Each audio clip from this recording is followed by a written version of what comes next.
اشتغل على نفسك ليل نهار، كل لحظة اشتغل على نفسك. ده الاستثمار الوحيد اللي عمرك ما هتندم انك انت استثمرت فيه. شغلك على نفسك هيعود عليك بحاجات كتيرة قوي كويسة. اولها ان هيبقى عندك رضا عن نفسك، هيبقى عندك صفاء نفسي داخلي، مش هتشعر بقيمته الا ما تدوقه وتحسه.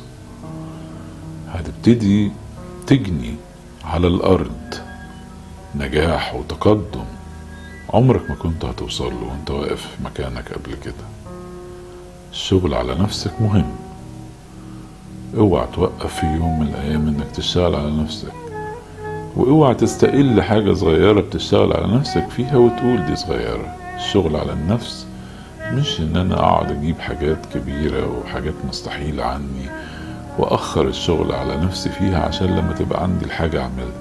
ابتدي بصغائر الامور اللي تقدر تعملها وتفيد بيها نفسك حتى ولو صغيرة.